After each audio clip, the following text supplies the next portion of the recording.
You guys know Miscavige is only 5'1", right? Not that there's anything wrong with that. I'm just saying Miscavige would have to literally stand on his booster seat just to look my 11-year-old daughter in the eye. Hey everyone, Aaron here, and welcome back to the channel. We have an update on the effort to serve David Miscavige in one of the several lawsuits that Scientology is currently facing.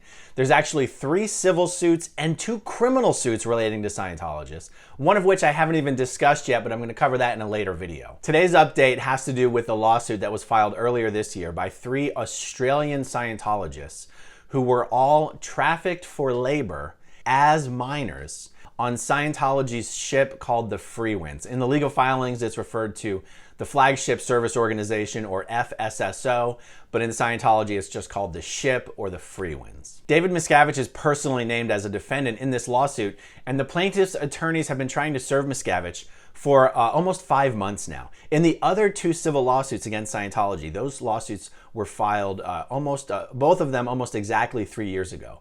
The attorneys in those other 2 cases have been trying to serve Miscavige for the last 3 years. All of the Scientology organizations where Miscavige works, all of the locations where he lives, they all claim that Miscavige doesn't really live and work at the locations that anyone who's been in Scientology, or particularly been a member of the Sea organization, knows for sure that he most definitely does live and work. Scientology has gotten away so far with just giving the process servers the runaround, just lying their asses off to the attorneys, to the judges, to the courts. This won't be able to go on forever, but they've been able to get away with this for way too long so far. So here's the update as it was reported this morning on the Underground Bunker blog. Headline says, after more failures, Valeska Paris asks court to summon Scientology leader David Miscavige. The Australians suing Scientology for labor trafficking have had more failures attempting to serve the lawsuit on David Miscavige, and so now they're asking the court itself to serve the Scientology leader in care of Florida's Secretary of State. The suit was first filed on April 28th by Valeska Paris and Gawain and Laura Baxter, who were longtime members of Scientology's Sea organization and served on its floating cathedral, the Freewinds, which sails in the Caribbean. The 3 alleged they were forced into the Sea Org as children, suffered neglect and harsh punishments as children and adults, and served as virtual prisoners aboard the ship. Valeska also alleged that she was assaulted by other Sea Org workers and then was punished for speaking up about it. The lawsuit named 6 defendants. The 5 institutional defendants acknowledged service of the lawsuit without a fuss. In the meantime, the plaintiffs have struggled to serve Miscavige, who is in the habit of keeping away from process servers. He was never served, for example, in the lawsuits filed against Scientology in 2019 by Valerie Haney and the Danny Masterson accusers. On Wednesday, the plaintiffs filed a new set of documents describing the new failures by process servers to get anywhere near Miscavige and asking the court now to take over and issue a summons for Miscavige to be handled by Florida's Secretary of State.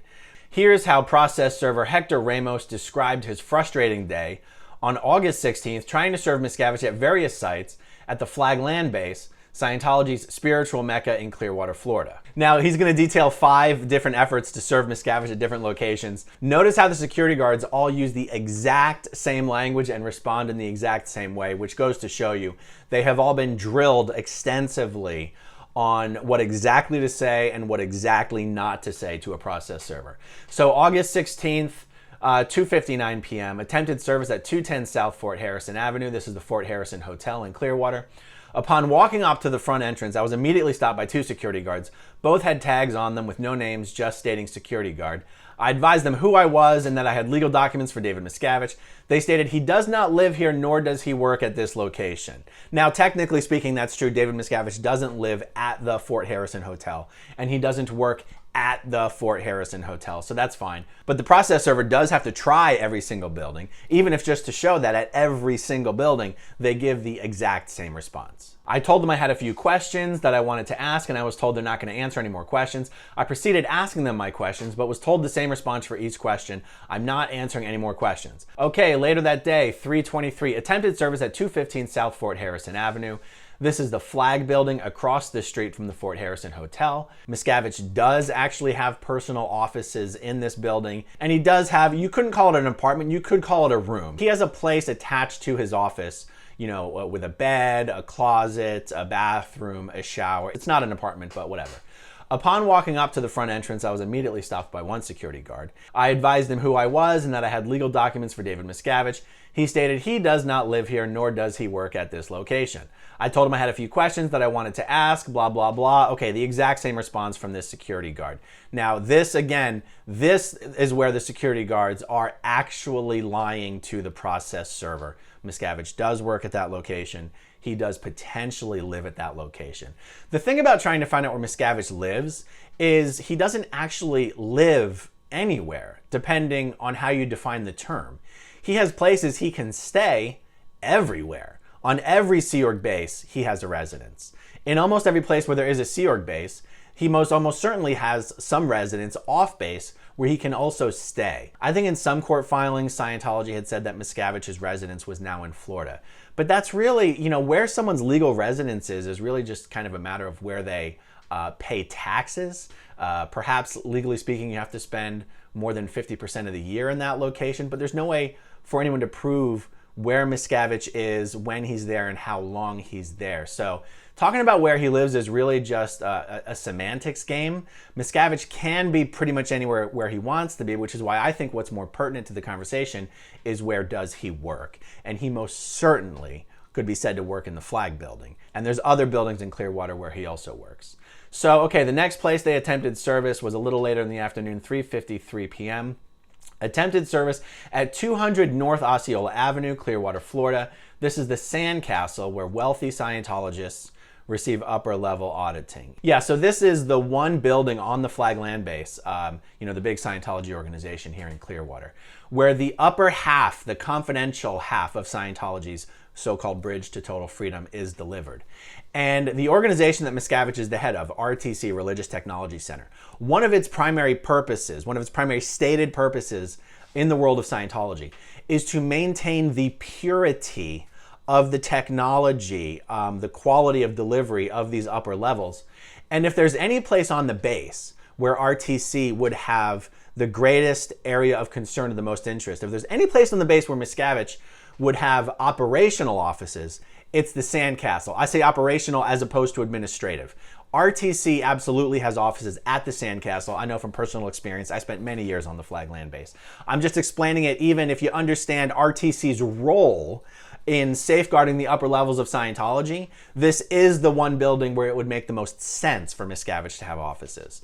So the process server says, upon pulling my vehicle into the parking lot, I was immediately stopped by two security guards. I advised them who I was and that I had legal documents for David Miscavige. They stated he does not live here, nor does he work at this location. And then he proceeds to get the exact same response at the other locations.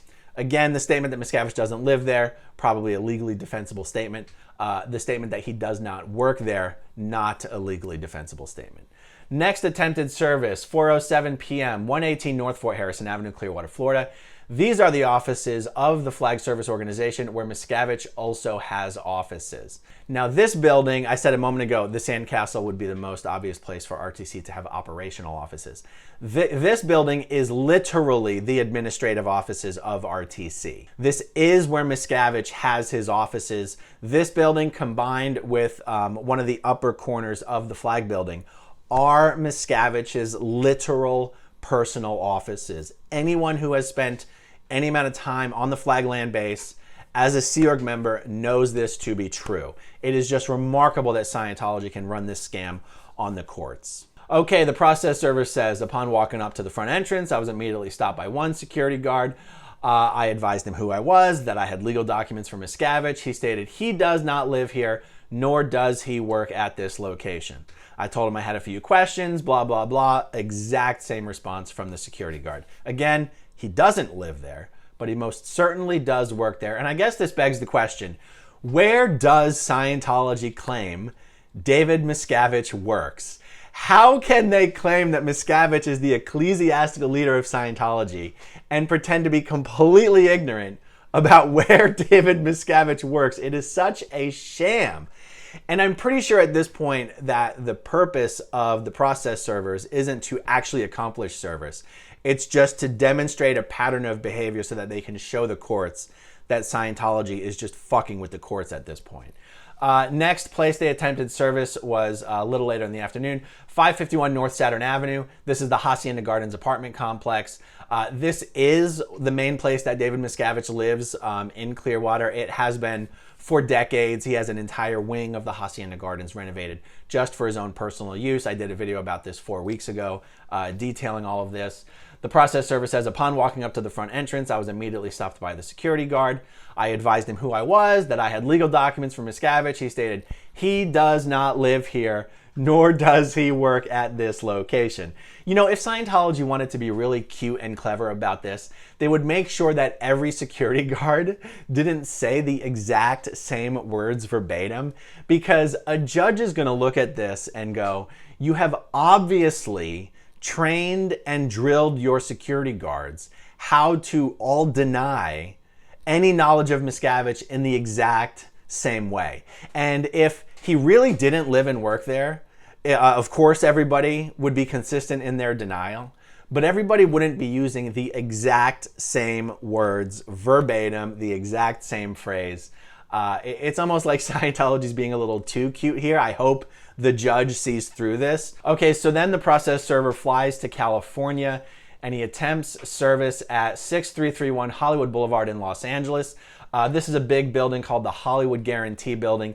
It is the location of Scientology's middle management offices, and RTC has offices in this building. In fact, they even have RTC's legal address in Los Angeles is in this building. So the process server goes up there. He says, no access to lobby. Spoke with the guard over the intercom, inquired about David Miscavige. He had me waiting for over 20 minutes.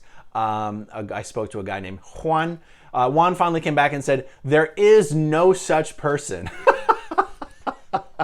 Well, at least Juan didn't use the exact same language as the people in Clearwater, which just goes to show you that the people in Clearwater were all drilled and billed on exactly what to say. And that's why Juan didn't say the exact same thing, because he wasn't in Clearwater, wasn't involved in that training. There is no such person, says a Scientology Sea Org member working in the building where David Miscavige has offices. God, I hope the judges just don't continue to fall for this bullshit. Miscavige really is such a little fucker. And I don't say that figuratively. You guys know Miscavige is only 5'1", right? Like, no kidding, he is smaller than my youngest child. Not that there's anything wrong with that. I'm just saying Miscavige would have to literally stand on his booster seat just to look my 11-year-old daughter in the eye. Not that there's anything wrong with that, I'm just saying. So with those earnest attempts made, the plaintiffs, through their attorney Neil Glazer, are now asking the court to step in. Plaintiffs Gawain Baxter, Laura Baxter, and Valeska Paris respectfully move the court to instruct the clerk to issue the attached summons directed to defendant David Miscavige in care of the Florida Secretary of State. Plaintiffs have been unable to contact defendant Miscavige and do not know of any counsel representing him in this matter. Plaintiffs therefore ask that they be accepted from Local Rule 3.01G. Respectfully submitted, Neil L. Glazer. Miscavige is such a fucking piece of shit. You know, if they really wanted to find Miscavige, they should just follow Tom Cruise's private jets. My understanding is that Miscavige, when he flies private on Tom's jets. Scientology doesn't have its own jets. Miscavige doesn't have his own jets. If you follow Tom Cruise, which at this point might be easier than following David Miscavige, you probably end up finding Miscavige anyway. Or maybe you should follow the city manager of the city of Clearwater, who's been in negotiations with Miscavige for a potential land swap. Actually, my understanding is those negotiations might have hit the rocks. And the lawyers don't have enough money to just follow the city manager everywhere around or follow Tom Cruise everywhere around. But you know, when you got a guy who's been evading service for 3 years, and within these 3 years, Miscavige has made public appearances. He's made regular appearances at Friday night graduations here at the Flag Land Base. Scientology's even put out a magazine about how amazing it is that Miscavige comes to speak every week at Friday night graduation. So even by Scientology's own publications, by their own promotion, they know exactly where Miscavige is. They know where he works. They know where he lives. They just love fucking with the legal system like this. On the one hand, you have to wonder if this sort of reflects a broken legal system, but I'm sure there are some who would be like, no, dude, this is exactly how the legal system is supposed to work. Rich people like Miscavige with unlimited money and resources, these loopholes are supposed to exist so that little piece of shit motherfuckers like him can take advantage of them. And I would find that pretty easy to believe. Okay, so when we hear any more about this, I'll let you guys know. That's all for now. Thank you for watching. Thank you to everyone who watches until the very end, and I'll talk to you soon. Bye. Okay, if you want to see my rock and roll songs, click right on this guitar. And if you want to see a different one of my videos,